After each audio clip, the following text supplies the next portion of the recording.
Welcome to the Great Detectives of Old Time Radio. In a moment, we're going to bring you this week's episode of Mr. and Mrs. North. First, if you are enjoying the podcast, I encourage you to follow us using your favorite podcast software. And I want to tell you about Molly B's Gourmet Cookies. These aren't your average cookies. Molly B's takes the idea of a classic treat and flips it on its head with bold, unforgettable flavor. Picture this: chocolate cherry amaretto in their Be Cordial cookie, or the Boss Man, loaded with real maple syrup, crispy bacon, and whiskey. It's like a gourmet adventure in every bite. Each cookie is artisan crafted in small batches, ensuring top-notch quality and that melt-in-your-mouth texture we all love. And here is the best part. Molly B's delivers right to your door. No cookie shop needed. Want to give them a try? Use the code BOX13 at checkout on mollyb's.com to get a 10% discount on your entire order. It's a deal I've set up for my listeners, and full disclosure, I earn a small commission when you use my code, so it's a win-win. You get amazing cookies and you support the show, so head over to mollyb's.com today and treat yourself to something extraordinary. That's mollybz.com. Now, from February 26, 1952, here is the episode Death Trap. Beat it, you two. I don't talk to strangers. Well, we're not strangers, exactly. I'm Mrs. North. Beat it, I said. Well, you don't have to get tough about it. Go on, scram, and don't come back. The only place I want to see you is in the morgue.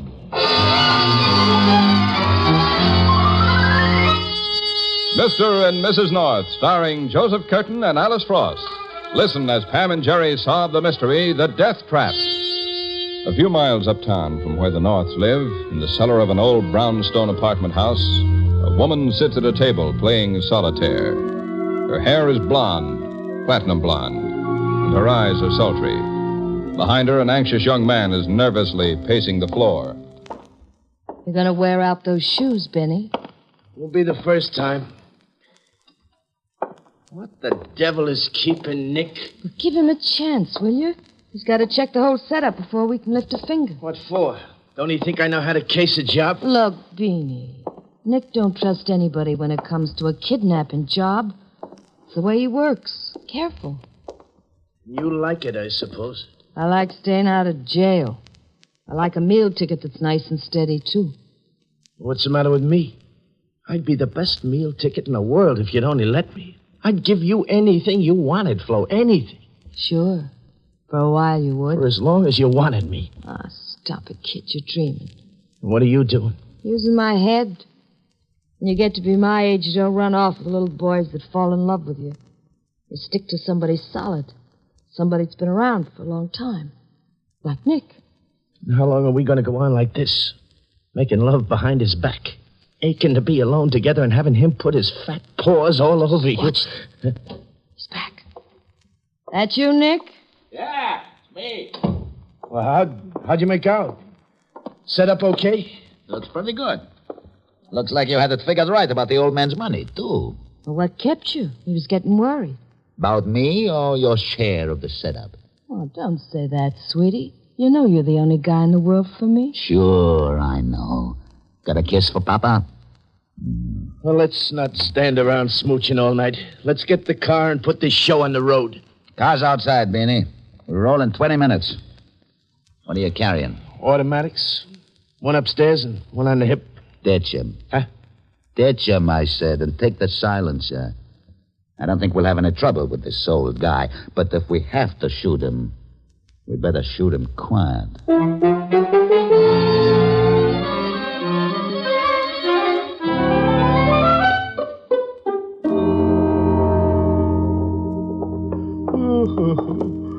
Oh, I'm glad we decided to go to the early movie, Pam. I don't think I could have sat through the late one. Well, if I'd known you were so tired, dear, we wouldn't have gone to the movies at all. Have you got your keys? Mm-hmm. Mr. North. What's that? Oh, and Mrs. Rowland, dear, across the hall. Mr. North, did you happen to see my husband when you came upstairs just now? Why, no, Mrs. Rowland. Is he outside? Well, I don't know where he is, Mr. North. He said he was just going down to put the car in the garage, but he left here almost an hour ago. Well, maybe he stopped off someplace on the way back. Oh, no, I'm sure he wouldn't do that. You know, he hasn't been well lately, and with all the work we've been doing these past few weeks, selling things and making arrangements to live down in Florida, he's been getting to bed very early. Oh, I'm sure nothing's happened to him, Mrs. Rowland. It's only a few blocks from the garage. Oh. There. I'll bet that's him calling now. I hope so. Will you wait? I'll see who it is. Yes, surely.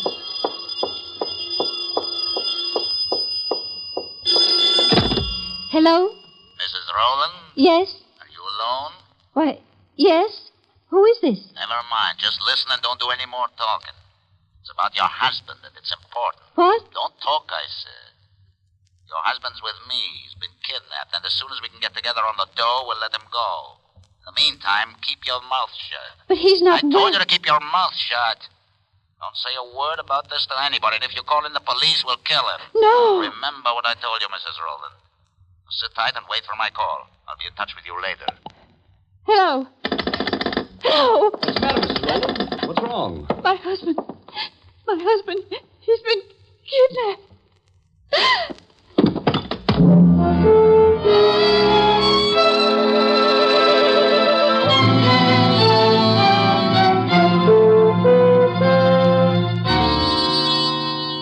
Shouldn't have done it, Mr. North. You shouldn't have asked Lieutenant Wygant to come here. They warned me not to call the police. Well, you didn't call him. Jerry did. If they find out, they'll kill George. No, don't you worry about that, Mrs. Rowland. I was very careful about coming here, and I made sure that no one saw me. Well, what's the next move, Bill? Tracing that phone call? Well, no, you can't trace a local call, Jerry, not after it's completed. That's why I was so anxious to know when your husband left this apartment, Mrs. Rowland. Well, I told you as near as I could remember, Lieutenant. He left about 9:30. And the kidnappers didn't call till about 10:30. Which means that it took them almost an hour to get where they were going. If they called as soon as they got there. Well, wouldn't you? Now, if you wanted to keep Mrs. Rowland from getting anxious and going to the police about her husband, wouldn't you call as soon as you could? Yes, I suppose so, Bill. But I still don't know what you're driving at. Well, figure it out, Pam. The call was local. The driving time was at least a half hour more. Uh-huh. And with a kidnapped man in the car, they wouldn't dare risk going over any big bridges. Well, so what does that mean? That their hideout is probably in the Van Cortlandt area or Upper Manhattan. That sounds like a good lead, Bill. Well, it's only a hunch right now, but bright and early tomorrow, my men are going to check every public phone booth from Dykeman Street up.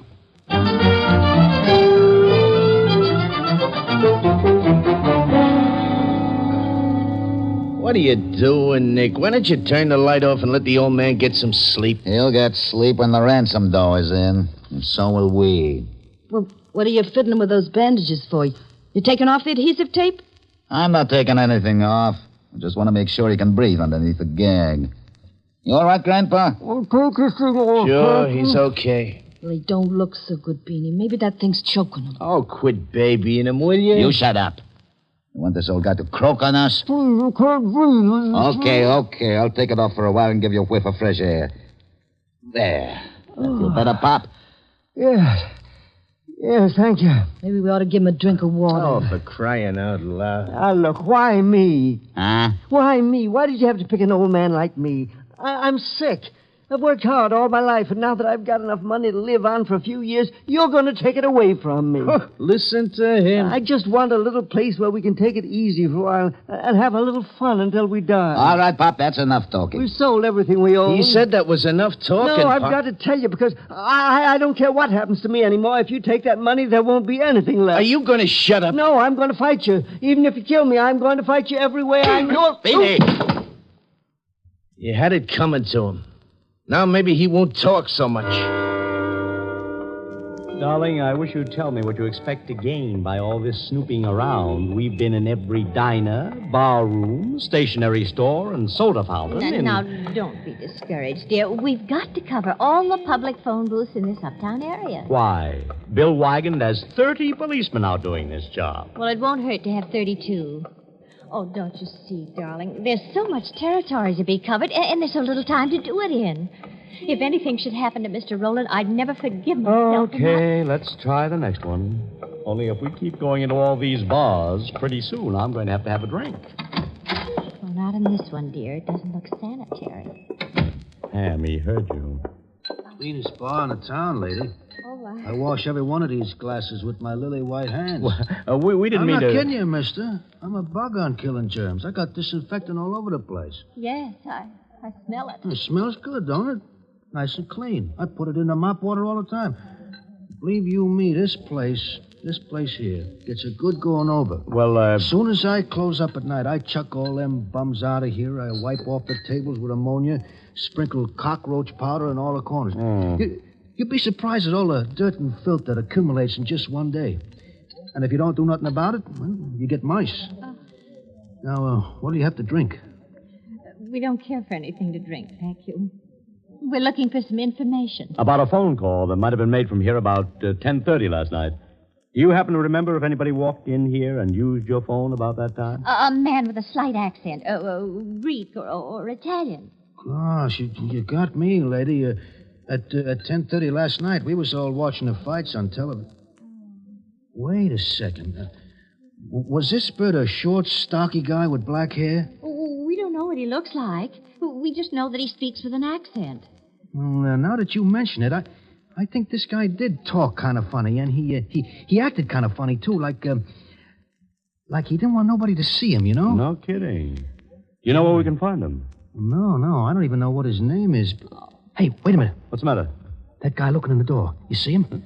He's the one I was just telling you about. The one who made the phone call? Yeah, that's right. Quick, Jerry, we've got to find out who it is. Oh, excuse me. I didn't mean to bump into you. That's okay. You looking for someone, mister? No. Are you? Well, not exactly. Hey, where are you going? What business is it of yours? We're strangers around here. We thought you Sorry, might... lady, I'm in a hurry. Oh, wait a minute. Take your hands off me, bud, or you won't have any. Well, you don't have to get tough. Don't I? I don't like your looks, mister. Now beat it, and beat it fast, or you'll wind up with a slug in you.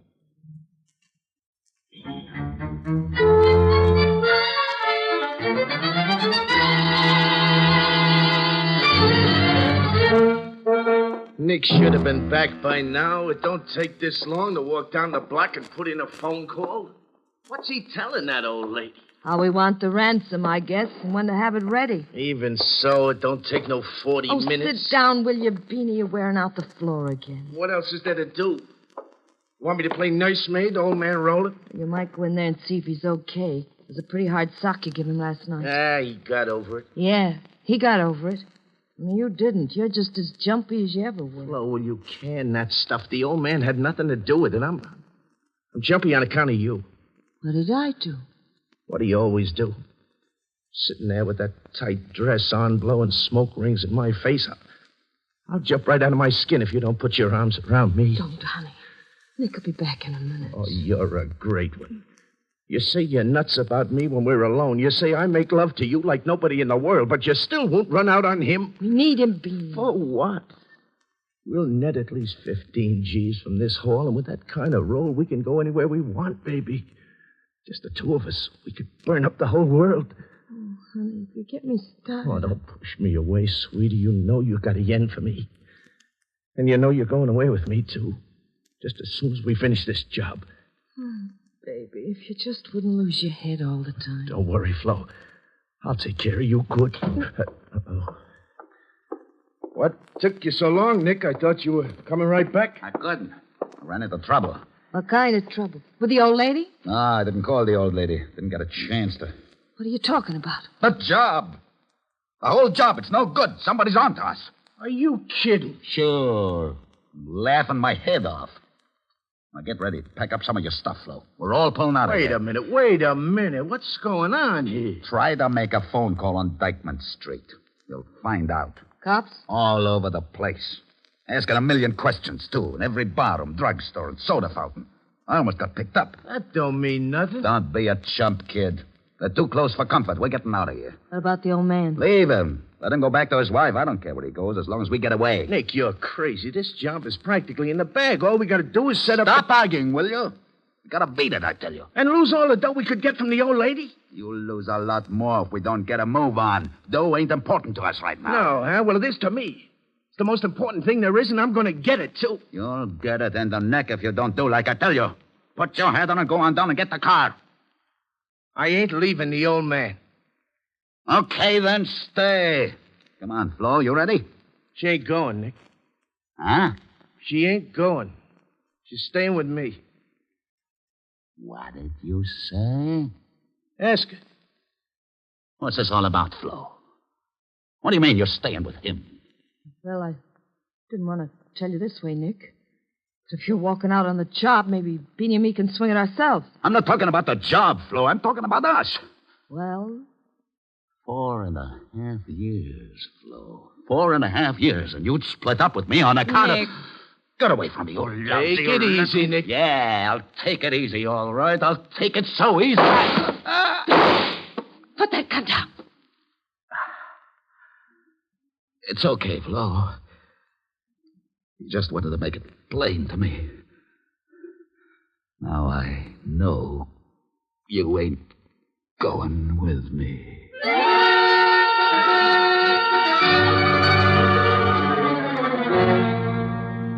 That's him, Bill. I know it is. I'd recognize that face anywhere. Are you sure, Pam? Are you sure this is the same man you bumped into at that bar uptown? Because this picture was taken several years ago. It's the same man, all right. Have you got a record on him? Oh, yeah, we got a long record.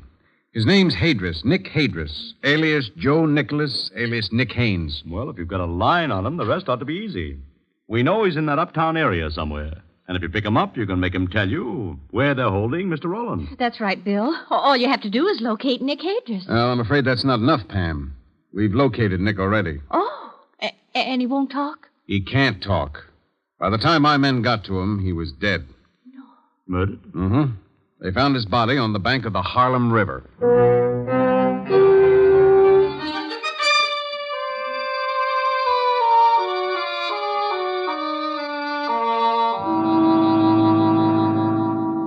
I don't know why, Lieutenant. I don't know why you can't find out where their hideout is. With all the men you've got working on this case, you'd think... Well, now, we're doing the best we can, Mrs. Rowland. I don't know how I can make you understand that. Bill, let me talk to her. No use talking, Mrs. North.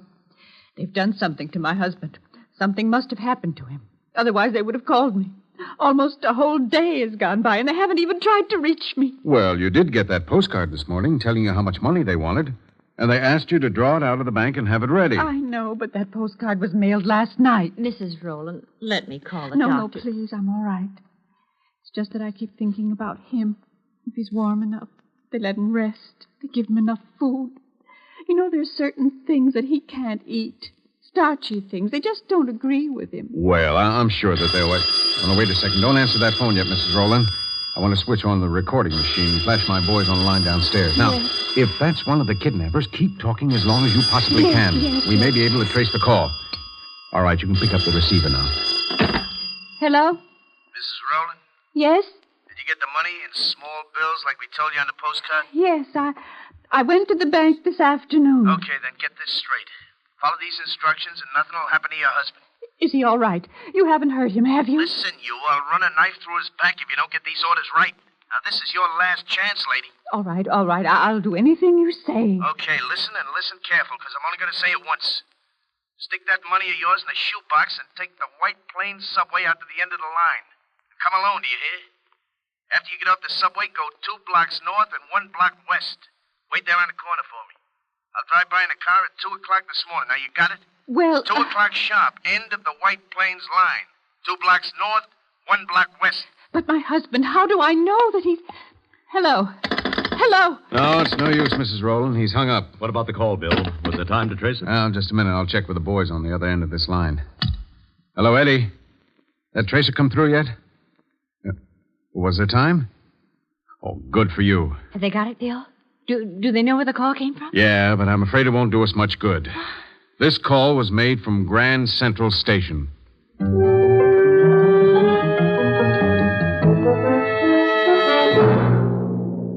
Now, look, men, this is a big job, but it's got to be done to protect Mrs. Rowland. I'm staking out this entire area around where she'll be meeting the kidnappers. Now, no cars are to be stopped, but if anybody drives past this red line on the map after 1:45, nail him. If we don't catch him going in, we'll grab him going out.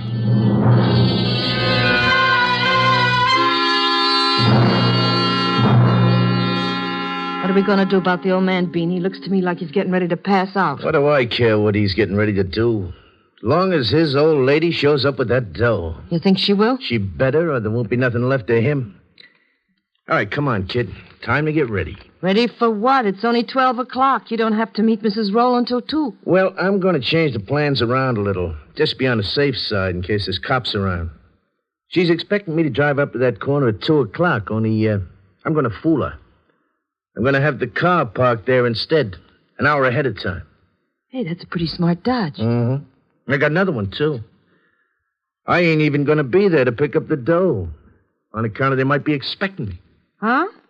Well, if you don't pick up the dough, how are we going to get it? That's simple. You're going to get it for me.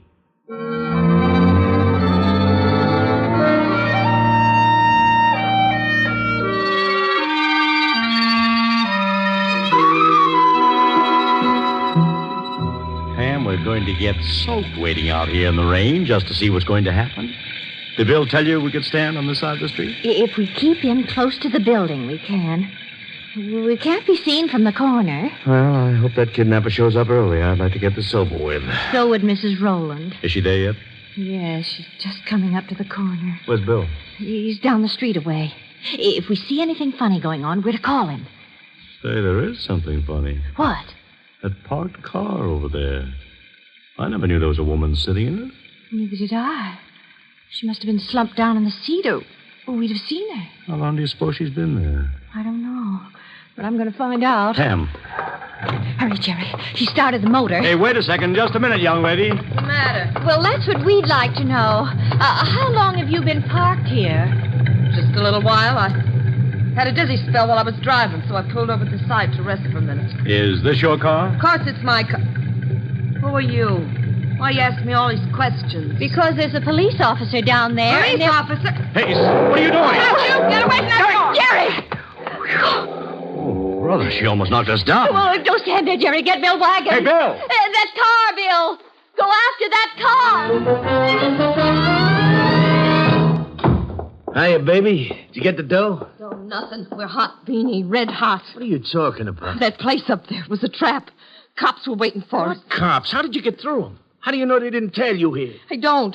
I just drove as fast as I could and left the car right out front. You crazy halfwit. What's the idea of leading them to me? What the devil did you come back here for? I don't know, honey. I was scared. I wanted you to help me. How can I help you if you bring the cops? I ought to bust you in the nose. Beanie. Shut up and get out of the way. What are you doing? Looking outside. Gotta see if we can make a break for it. Anybody out there? I don't see anybody. Not yet. Hey, wait. Wait. 2 cops coming around the corner. 2 more up the street. I told you shouldn't have come back here. Well, where else could I go? What could I do? Anything at all but what you did. Hold it up. Hold it up in there. They got us, Beanie. They got us for good. Not me, they ain't. I still got an ace in the hole. The old man. Rowland. You heard me. Go on back in the kitchen. Bring him out here, quick. Open up, I said.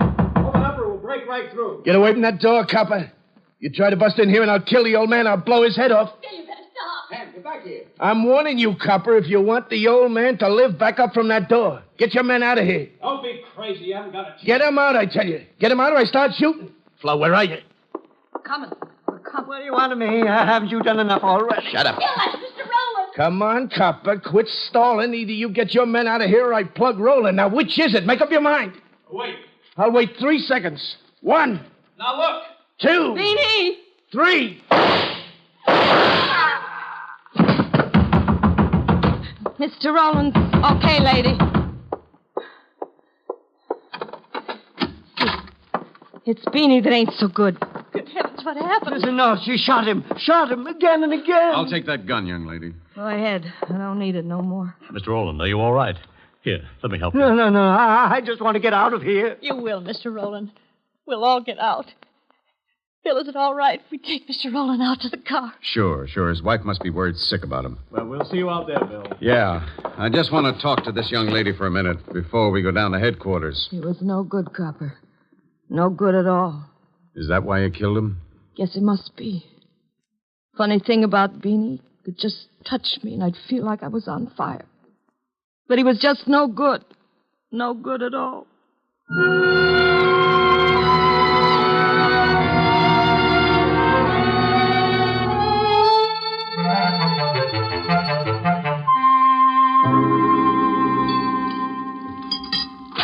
needs were on the front page of this morning's newspaper, Jerry. Oh, really? Does it say something about the kidnapping? Of course. Tells the whole story, dear. About the way we tracked down the first clue up in that bar room where we bumped into Nick? Well, no, it doesn't say anything about that, dear. No? Oh, I suppose it plays up the car angle, the way we found that Flo woman and tipped off the police about it. Well, no, it doesn't say anything about that either. Yeah, that's funny. Let me see that paper. No, don't be disappointed, darling. After all, they had to give the police some credit. Some credit? Well, I don't see our names mentioned at all. Oh, we're there, darling. Where? Down at the bottom. See? Oh. After a harrowing experience which lasted some 32 hours, the victim, George P. Rowland, and his wife, Margaret, returned to their apartment at approximately 3 a.m. They were driven home by some neighbors across the hall.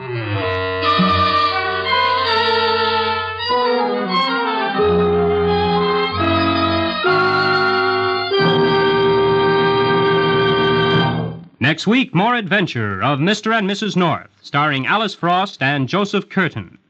This is the United States Armed Forces Radio Service.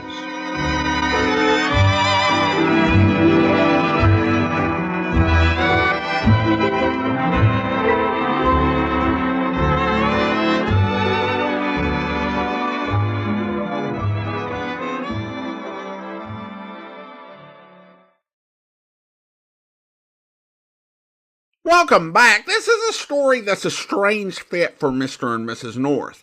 Essentially, they're doing police work in this sort of melodramatic story, and there's not a whole lot in terms of their typical detection style at work.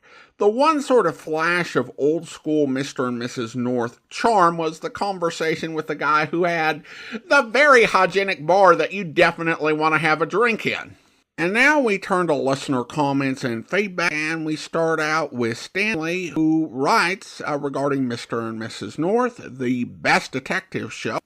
And then we have a couple comments regarding the dry martini caper Mr. Moto Twice Told Tale. Mechanic 6682 writes, when the guy called her Portia, it reminded me of Horace Rumpel. I could definitely see Rumpel firing some of those insults, though he would pick his place for that. And then another listener writes, thank you, great option to listen to while I do the first raking of leaves out front.